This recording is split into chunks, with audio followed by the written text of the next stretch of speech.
누가복음 16장 14절에서 31절까지 말씀, 저와 여러분이 한 절씩 교독하겠습니다. 말씀의 제목은 부자와 나사로 이야기를 통해 주신 복음입니다. 그냥 간단하게 부자와 나사로 이야기 이렇게 제목을 잡을 수 있는데, 이 말씀의 핵심이 복음이기 때문에 제가 조금 길게 이렇게 제목을 잡았습니다. 부자와 나사로 이야기를 통해서 우리가 복음이 무엇인지를 다시 한번 확인할 수 있기를 바랍니다. 자, 이 이야기에서 사람들이 부자와 나사로 이야기를 사람들이 듣게 되면, 그럼 이 이야기를 듣는 사람들이 주로 어느 쪽에 관심을 가질까요? 부자 쪽에 관심을 가질까요? 나사로 쪽에 관심을 더 많이 가질까요? 여러분은 부자와 나사로 이야기하면 누가 주인공일 것 같습니까? 부자와 나사로 이야기에서? 부자가 주인공일 것 같습니까? 나사로가 주인공일 것 같습니까?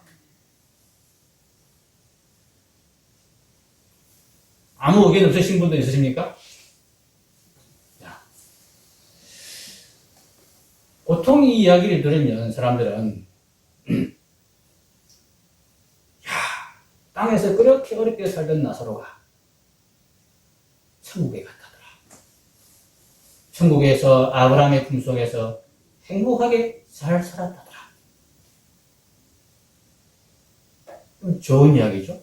해피엔딩이요. 아주 드라마틱한 결말을 가진 그런 스토리입니다. 그죠?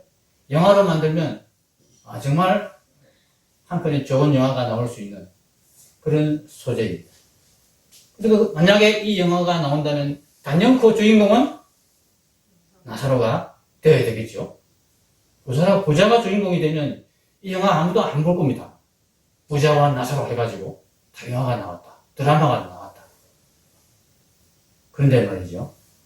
오늘 본문을 잘 살펴보면 사람들의 기대와는 다르게 의외로 이 이야기의 주인공은 나사로가 아닙니다. 부자가 주인공입니다. 나사로는 조연에 불과합니다.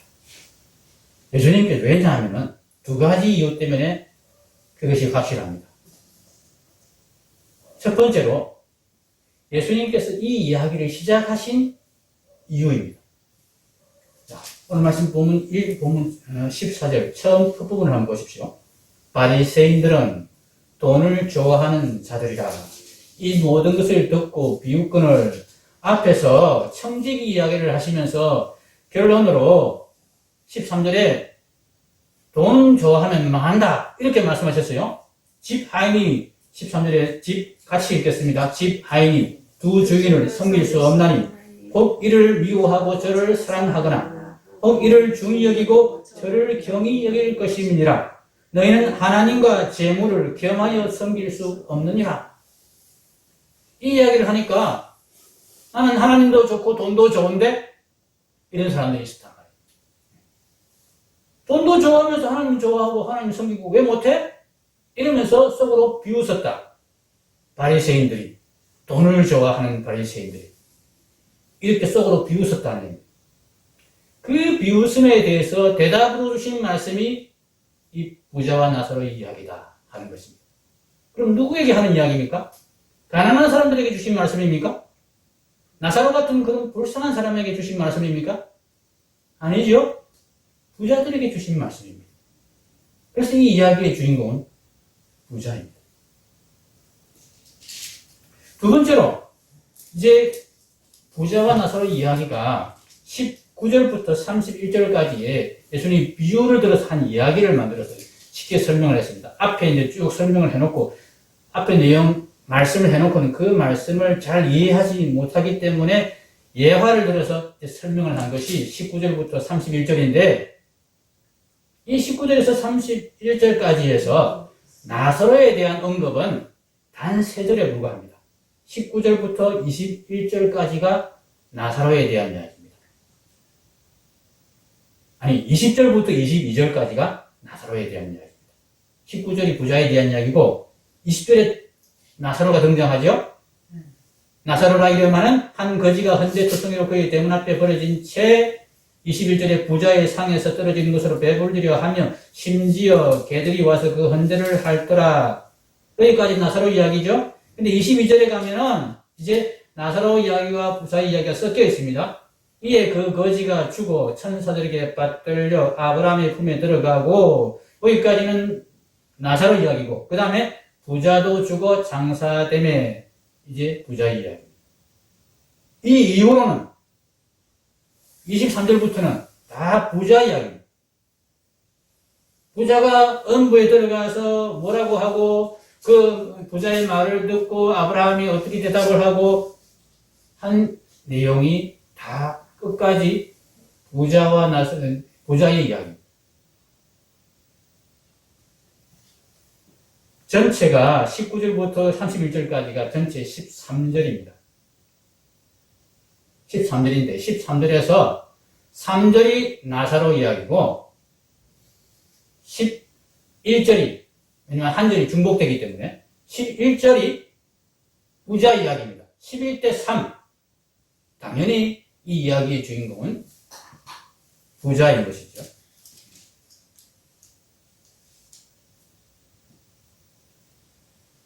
이 이야기의 주인공이 부자라는 것에 여러분 동의하시죠? 예. 이 말씀은 바로 돈을 좋아하는 자들, 곧 부자로 살기를 원하는 바리새인들에 대한 경고의 말씀입니다. 화로운 삶, 즐기는 삶을 위해서 자기에게 주어진 부와 건강을 소진해버린 그런 부자는 천국에 들어갈 수 없다는 경고의 말씀입니다.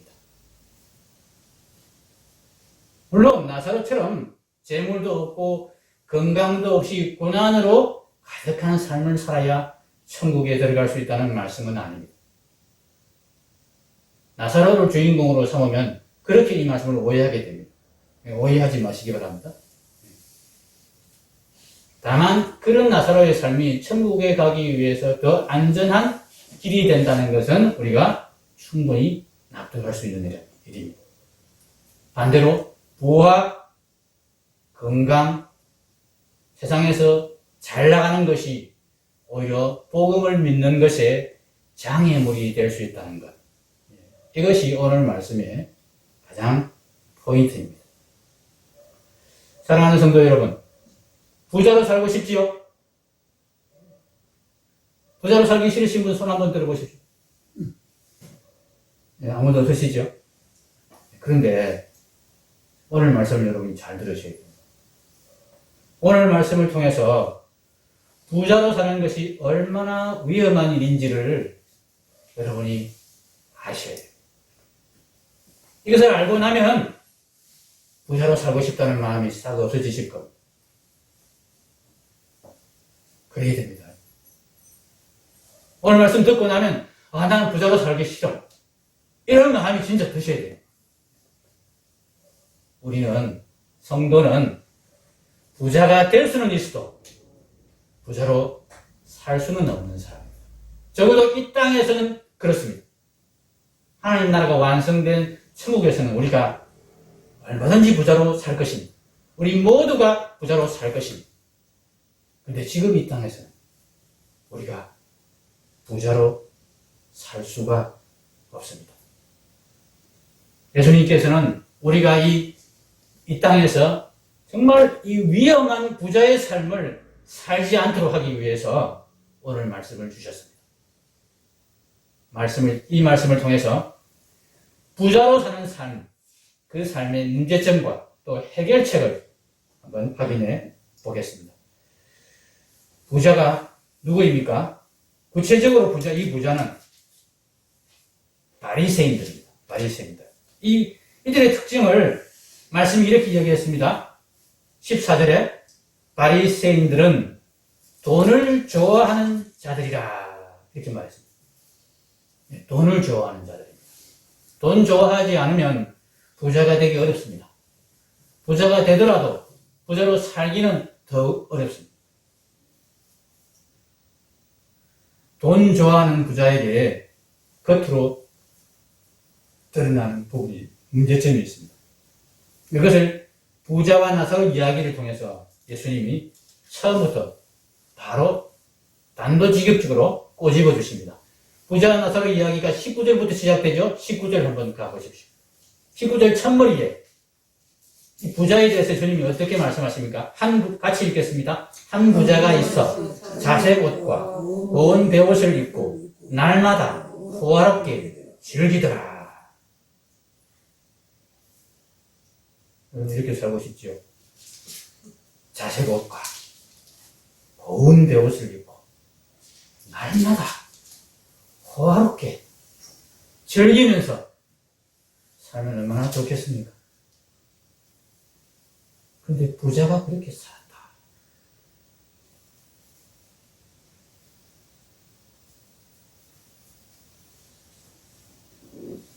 하나님의 눈에 이 부자의 삶이, 부자의 모습이 안타깝게 보였습니다. 우리가 부자로 살면서 하나님의 이런 마음이 느껴지면 부자로 사는 삶이 즐거울 수가 없습니다. 이 부자가 지금 호화롭게 즐기더라 이렇게 말씀하신 다음에 그 다음 말씀을 한번 보십시오. 이 부자가 절대로 여기서 즐기면 안 되는 상황이 있었습니다. 그런데도 이 부자는 즐겁게 살았습니다. 그 다음 말씀을 보십시오. 그런데 나사로라 이름하는 한 거지가 헌데투성이로 그의 대문 앞에 버려진 채 그 부자의 상에서 떨어지는 것으로 배불리려 하매 심지어 개들이 와서 그 헌데를 앓더라. 이 장면에서 나사로가 뭐 깨어를 부려서 가난하게 되었으니까 뭐 그 책임질 필요 없다 이렇게 이야기하는 것은 아무 도움이 안 됩니다. 이야기의 초점은 나사로에게 있지 않습니다.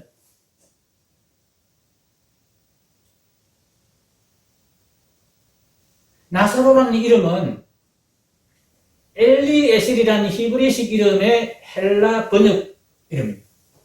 히브리어로 엘리에셀인데 헬라어로 이 이름을 번역을 하면 나사로가 된다는 이야기예요.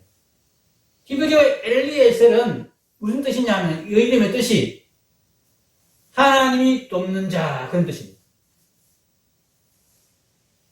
이 나사로가 본래 가진 이름은 엘리에셀이었다는 뜻입니다. 이 나사로는 히브리 사람이라는 뜻입니다. 유대인이라는 뜻입니다. 이스라엘 백성이라는 뜻입니다. 이 부자는 어느 나라 사람이었습니까? 부자의 국적이 어디입니까?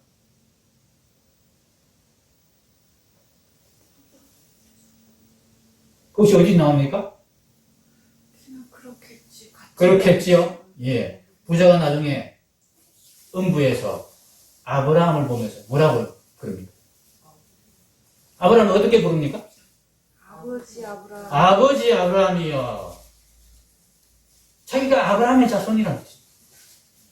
이 부자도 아브라함의 자손이라는 이야기입니다. 아브라함의 자손이 누굽니까? 이스라엘 백성 아닙니까? 같은 아브라함의 자손이었다는 거예요. 같은 하나님의 백성이었다는 이야기입니다.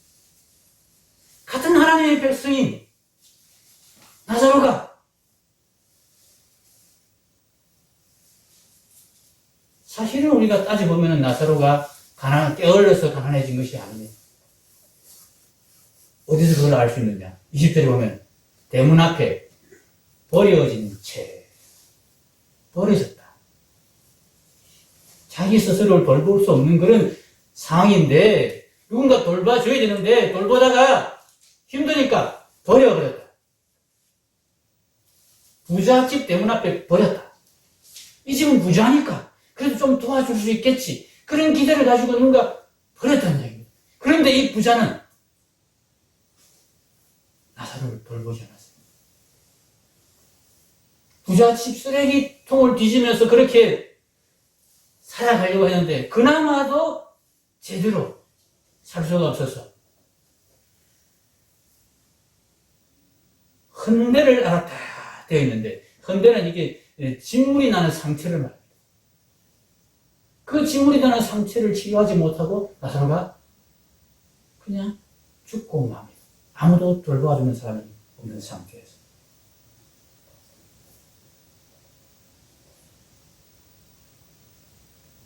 하나님께서 이 부자를 기다리셨습니다. 하나님께서는 나사로를 돕는 일을, 여기에서 우리가 이런 생각을 할 수 있습니다. 하나님이 살아계시는데 왜 나사로를 안 돌보시나? 이 불쌍한 나사로를 왜 하나님이 도와주지 않으셨을까? 나사로가 불쌍한 게 아닙니다. 하나님은 지금 나사로가 불쌍한 게 아니고 이 부자가 더 불쌍하게 여기십니다.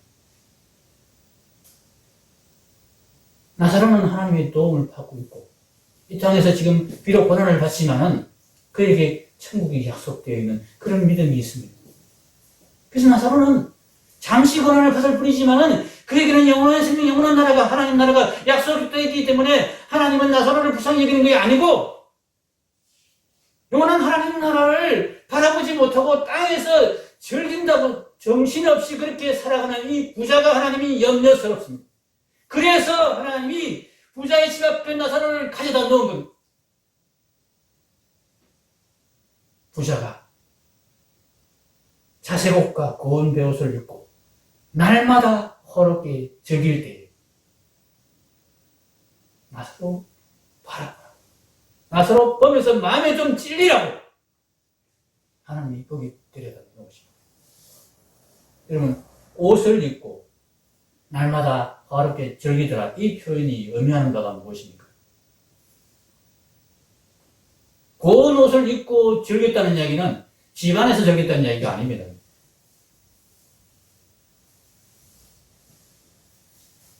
좋은 옷을, 고운 옷을 입었다는 이야기는 외출을 준비했다는 이야기 아닙니다. 밖으로 나다니면서 즐겼다는 이야기 아닙니까? 밖으로 다니려면 어디를 통과해야 됩니까? 대문을 통과해야 됩니다. 날마다 대문을 그렇게 나서고 즐기러 다니면서 그 앞에 있는 나사로를 보았을 것 아닙니까? 하나님 날마다 이 부자의 눈에 나사로를 눈에 띄게 그렇게 만들어 놓으셨습니다. 그러면서 기다리신 겁니다. 그 나사로에 대해서 같은 동족, 같은 형제, 하나님을 같이 아버지라고 부르는 그런 한 사람이 그렇게 어려움을 겪고 있는데 내가 도와줄 능력이 없지 않지 않나. 도와줄 능력이 없어서 못 도와주는 것은 어쩔 수 없다 하더라고. 충분히 도와줄 능력이 있는 부자인 그가 그 나사로에 대해서 불쌍히 여기는 마음이 조금도 없는 것이 하나님께는 너무나 안타까웠고 그렇게 지내다가 하나님의 진노의 대상이 될 것이 너무나 불쌍해서 계속 나사로를 그 앞에 눈에 띄게 하셨던 것입니다. 나사로가 불쌍한 사람이 아니라 진짜 불쌍한 사람은 바로 부자입니다. 결국 그는 어떤 자리로 떨어졌습니까? 하나님의 미움을 받는 자리로 떨어지고 말았습니다. 15절 말씀 한번 같이 읽겠습니다.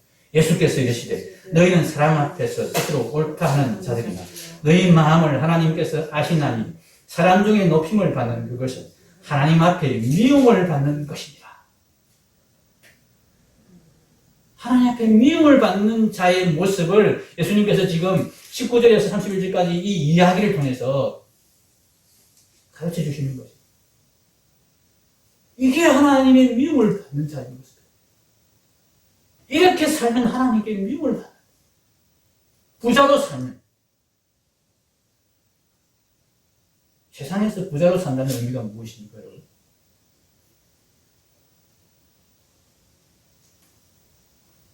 세상에서 부자로 산다는 이야기는 단순히 부자로 산다는 이야기가 아닙니다. 다른 사람보다 부자로 산다는 이야기. 다른 사람보다 잘 산다는 이야기입니다. 다른 사람보다 높은 자리에 앉는다는 이야기. 반대로 말하면 나보다 못한 사람을 밟고 올라서고 나보다 낮은 사람에게 내가 뽐내고 의시되고 자랑한다는 그런 의미가 되는 것입니다. 바로 사람 중에 높임을 받는 그것은 하나님 앞에 미움을 받는 것이니라. 이 말씀에 해당하는 것입니다. 이 부자의 문제점은 단지 날마다 어렵게 즐기며 산다는 것에 있지 않습니다. 여러분, 즐겁게 사는 것이 왜 문제이겠습니까? 다만 그가 자기의 형제들을 사랑하는 마음이 없었다는 것이 부자의 문제점입니다. 나만 잘 살면 그만이라는 그 생각이 이 부자의 문제점입니다. 사랑하는 성도 여러분, 하나님 나라가 온전히 이루어지면 우리는 이 부자보다 더 좋고 더 즐거운 것들을 더 많이 누릴 수 있을 것입니다. 그것이 잘못은 아닙니다. 그러나 적어도 이 땅에서는 우리가 그렇게 누리는 삶을 살 수가 없습니다. 왜 그렇습니까? 우리 주위에 바로 우리 집 문 앞에 나사로가 있기 때문에 하나님이 동일하게 사랑하는 내 형제가 적어도 내 형제가 될 가능성이 있는 존재가 나의 도움을 기다리고 있기 때문입니다. 내가 도울 수 있는 여력이 있는 한 내가 그 사람을 돕지 않는다면 나는 하나님의 미워하는 바가 될 뿐인 그런 자리에 떨어지게 될 것입니다. 세상에는 아직도 밥을 굶는 사람들이 있습니다. 옷을 살 돈이 없어서 헐벗고 다니는 사람들도 있습니다. 그런 사람들의 소식을 우리는 거의 매일같이 듣고 있습니다. 멀리 있어서 못 도운다고요. 멀리 있어도 도울 방법이 얼마든지 지금 이 세상에, 우리 세상에는 있습니다. 그런데 어찌 하나님의 아들을 자처하는 내가, 하나님이 우리 아버지라고 그렇게 말하는 내가, 동일한 하나님을 아버지로 모시는 내 형제가 그렇게 헐벗고 굶주리고 있다는 소식을 듣고도, 그런 모습을 내 눈으로 보고도 나만 잘 먹고 잘 사는 그만이다. 나는 잘 먹고 잘 살아서 나는 즐겁고 편하고 좋다. 이렇게 생각하며 살 수 있겠습니까? 어찌 고운 옷, 사치스러운 옷 입기를 즐기고 맛있는 음식 먹기를 즐길 수가 있겠습니까? 물론 가끔 어쩌다 그런 상황이 만들어져서 그렇게 즐기는 것은 하나님께서 뭐라 하지 않으실 겁니다. 누가 선물이나 대접을 해서 정말 가끔 우리가 분에 넘치는 그런 즐거움을 누릴 수 있을 것입니다. 그것은 우리에게 주신 하나님의 선물이죠. 훈련을 잘 받는 자들에 대해 하나님이 열어주시는 파티 같은 것이지요. 그러나 그것을 우리가 항상 기대하고 항상 즐기고 스스로 그것을 찾아다니는 것은 하나님 앞에 성도의 참 다른 모습은 아닐 것이라는 것입니다. 내 대문 앞에 나사로를 생각하시기 바랍니다. 부자의 문제점은 단지 호화롭게 즐기며 살았다는 것이 아니라 그 대문 앞에 있는 나사로를 전혀 돌보지 않고 자기만 그렇게 즐기며 살았다는 것에 있는 것입니다. 여러분, 이 말씀을 듣고 조금 마음이 상하시지 않습니까? 혹시 이렇게 생각하시는 분 없으십니까? 그러면 나는 천국에 못 가겠네.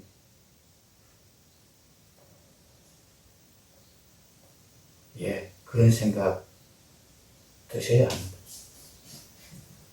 그런 생각 드시는 것이 좋습니다. 내가 지금 이 내 모습으로는 하나님의 미움을 받을 수밖에 없는 사람이다 하는 생각이 우리에게 들어야 합니다. 그것이 인정이 되어야 됩니다. 내가 뭐 어때서? 이런 마음이 들면 우리에게 소망이 없습니다.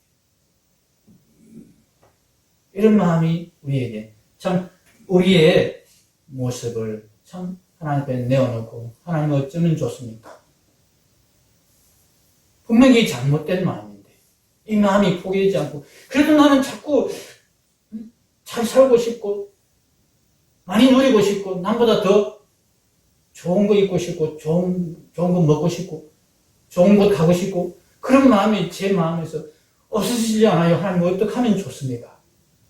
이렇게 하나님 앞에 우리가 나갈 수 있어야 됩니다.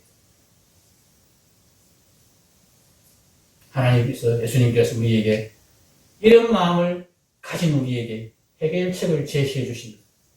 15절에서 바리새인들을 향하여서 예수님께서 사람 중에 높임을 받는 것은 하나님 앞에 미움을 받는 것이니라 이렇게 말씀하셔 놓고 이어서 하시는 말씀이 이상한 말씀을 하십니다. 전혀 관계가 없어 보이는 말씀을 하십니다. 16절, 17절, 18절 말씀입니다. 율법과 선지자는 요한의 때까지요. 그 후부터는 하나님의 나라의 복음이 전파되어 사람마다 그리로 침입하느니라.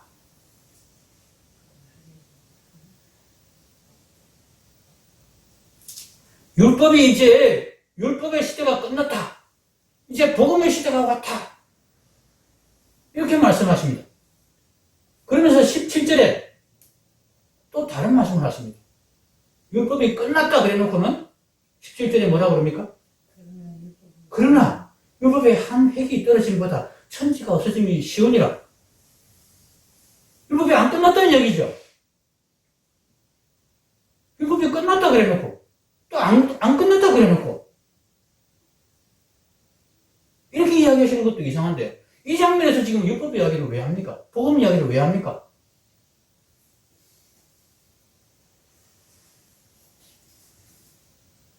구원의 길을 우리에게 제시하시는 것입니다. 이 부자의 마음을, 부자로 살고 싶어하는 마음을 어찌할 수 없는 우리에게 예수님이 지금 길을 제시하시는 것입니다. 율법은 우리에게 그런 마음이, 그런 삶이 하나님께 미움을 받는다고 선언합니다. 그것은 심판을 받게 되는 삶이라고 우리에게 선언합니다. 너는 지옥 간다고 선언을 합니다. 그런데 그 율법의 시대를 예수님이 끝내시고 우리에게 복음을 주신다는 이야기입니다. 이 복음을 오해하지 말라는 얘기입니다. 예수님이 우리의 죄를 대신해서 십자가에서 죽어주셨기 때문에 우리 모든 죄를 용서받고 우리는 이제 율법을 지키지 않아도 천국에 들어갈 수 있어. 이렇게 오해하면 안 된다는 이야기입니다.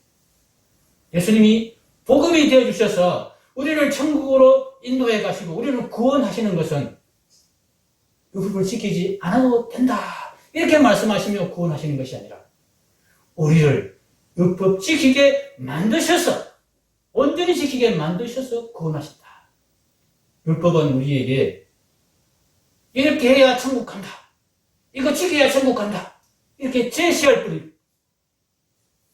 구원의 길을 제시할 뿐입니다. 근데 그 구원의 길을 우리 스스로의 힘으로 이루어낼 수가 없습니다. 걸어갈 수가 없습니다. 우리 마음을 우리가 바꾸어낼 수가 없습니다. 부자로 살고 싶으면 이 마음을 우리가 스스로 바꿀 수가 없습니다. 포기할 수가 없습니다. 그래서 율법에서 분명히 그 심판을 그렇게 선언하고 있음에도 불구하고 우리는 뻔히 알면서도 지옥으로 가는 길을 계속 가게 되는 것입니다. 그런데 예수님께서는 복음이 되어주셔서 우리에게 복음이 되어주셔서 이 율법을 온전히 지킬 수 있는 하나님의 계명을 사랑하며 지킬 수 있는 그 마음을 우리에게 만들어 주시겠다. 어떻게 해요? 우리 안에 오셔서 우리와 함께 계시면서 우리를 계속 끌고 다니시면서 우리를 계속 데리고 다니시면서 하나님의 말씀을, 하나님의 마음을, 하나님의 사랑을 나도 좋아하고 나도 그렇게 되고 싶어하는 마음이 우리 마음에 가득 차도록 그렇게 만들어 주시겠다. 이것이 복음입니다.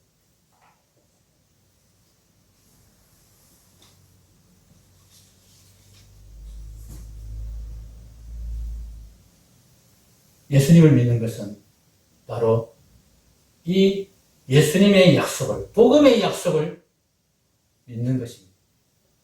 예수님 따라가. 예수님 옆에 붙어 있으면 내 마음을 예수님이 바꿔주신다. 나는 도저히 이 마음을 바꿀 수가 없는데,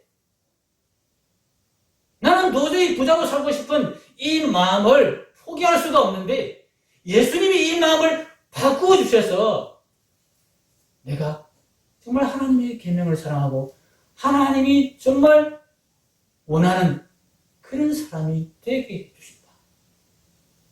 예수님만 따라다니면 된다. 예수님이 우리에게 그 약속을 주셨기 때문에 우리가 예수님을 믿는 것입니다. 돈 좋아하는 마음을 우리가 스스로 끊을 수 없습니다. 남들보다 잘 살고 싶고 남들에게 자랑하고 싶은 마음을 우리가 스스로 포기할 수 없습니다. 안 됩니다. 우리 스스로의 힘으로 율법을 지켜내려고 아무리 했어도 실패할 뿐입니다. 그래서 예수님께서 그 율법의 시대를 끝내시고 복음의 시대를 여셨습니다. 그러면서 이 복음이 율법을 없애는 것이 아니라 율법을 더 온전하게 마음으로부터 지키게 만들게 된다는 말씀을 하시는 것입니다. 그 말씀이 바로 16절, 17절 말씀인 것입니다.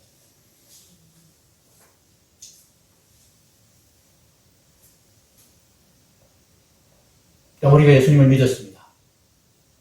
근데 예수님 믿었는데 왜 내가 아직까지 계속 이렇지? 이런 생각 드시죠? 아직도 우리는 돈을 좋아하지 않습니까? 아직도 우리는 다른 사람보다 더 잘나고 싶고 다른 사람에게 뭔가 자랑거리를 내세우고 싶고 사람들 앞에서 좀 어스되고 싶고 인정받고 싶고 높아지고 싶고 그 마음이 아직도 우리 안에 있습니다. 예수님 믿었는데 왜 안 될까요? 예수님 한참 믿었는데도 왜 내 모습이 이 모양일까요? 저는 그런 생각이, 저 자신을 보면서 그런 생각이 들 때마다 하나님, 뭔가 좀 큰 사건을 좀 일으켜서 저를 확 좀 변화시켜 주십시오. 좀 기적을 일으켜서, 기적을 좀 보게 하셔서, 그러면 제가 좀 확 바뀌지 않겠습니까? 왜 이렇게 안 바뀝니까? 저를 한번 죽였다가 다시 한번 살려주십시오. 그러면 제가 사람이 확 바뀌지 않겠습니까? 그런 기도를 하게 되었습니다. 그런데 하나님께서 그거 아니라고 했습니다. 죽었다 살아나는 걸로 사람이 안 바뀐다고 그러십니다. 오늘 말씀에다 나오죠? 예.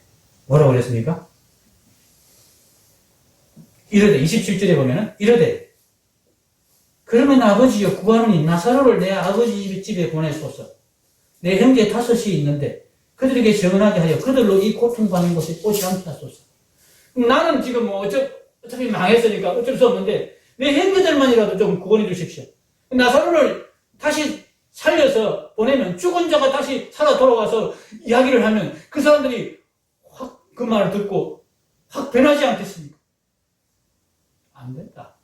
죽은 자가 살아 돌아와서도 안 된다. 예수님 말씀으로만 된다. 말씀으로 안 되면 기적으로 사람이 변하지 않는다. 사람이 기적을 경험하고 큰 사건을 경험하면 갑자기 변한 듯이 보입니다. 그런데 그 깊은 마음 바탕은 변하지 않습니다. 우선이 겁이 나가지고 큰 충격을 받아가지고 막 변한 것 같이 보이는데 조금 지나면 원래 들어가. 사람의 마음 바탕을 변화시키는 것은 오직 하나님의 말씀입니다. 믿음을 통한 말씀입니다. 여러분 지난 시간에 제가 믿음이 뭐라고 말씀드렸죠? 믿음. 여기 써서 보여드립니다. 예수님 믿는 게 뭐 하는 거라고요?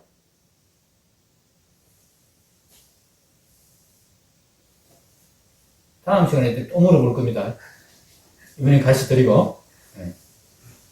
예수님을 모시고, 예수님을 주인으로 모시고, 예수님과 함께 사는 것. 함께 지내는 것.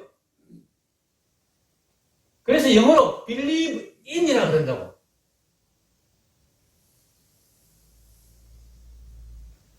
예수님과 함께 살면서 뭐 하라는 얘기예요? 예수님 말씀, 예수님 잔소리 계속 들으라. 예수님 말씀을 계속 듣는 것. 그것을 통해서 우리의 마음이 변합니다. 우리의 생각이 변합니다. 우리의 가치관이 변합니다. 우리가 좋아하는 것이 바뀝니다. 남들보다 높아지고, 남들보다 잘나고, 남들보다 잘 살고, 자랑하고, 그것이 좋아하던, 그것이 좋던 마음에서 같이 살고, 더불어 살고, 함께 살고, 내 형제니까, 내 사랑하는 사람이니까, 나만 잘 사는 것이 마음이 불편하고, 그렇게 도와줘야 되고, 도와줄 때 마음이 편해지고, 즐거워지고, 그런 마음으로 바뀐다. 하나님 말씀으로만 그것이 이루어진다. 예수님 옆에서 예수님 말씀을 계속 듣는 가운데 예수님의 마음을 닮아갈 때에 예수님의 마음이 내 마음이 될 때에 내가 예수님과 같은 마음이 될 때에 우리가 율법을 온전히 지키는 온전한 천국 백성이 됩니다. 하나님은 우리에게 이것을 원하십니다. 겁을 줘가지고 협박을 내서 우리가 다른 사람을 돕게 할 수 있습니다. 하나님. 부자를 얼마든지 겁박해서 나사로 돕게 할 수 있습니다. 그런데 그렇게 하지 않았습니다. 그건 진짜 사랑이 아니기 때문에. 우리 안에 정말 자원하는 그 사랑을 하나님 만들어내셔서 아름다운 하나님의 나라 천국을 완성시키기 위해서 하나님은 기다리십니다. 날마다 나사로를 집 문 앞에 보여주시면서 기다리십니다. 오늘도 우리 집 문 앞에, 오늘도 우리 집 앞에, 내가 가는 곳에, 내가 있는 곳에 하나님 계속 그런 것을 보여주시고 들려주시면서 기다리십니다. 항상 나와 함께 계시면서 말씀을 통하여서 내가 기도할 때마다 성령께서 생각나게 하심으로 그렇게 우리를 하나님의 사람으로, 사랑하는 사람으로, 마음에서 우러나오는 하나님의 사랑을 하는 사람으로 그렇게 만들어 가실 것입니다. 이것이 복음입니다. 기도하겠습니다.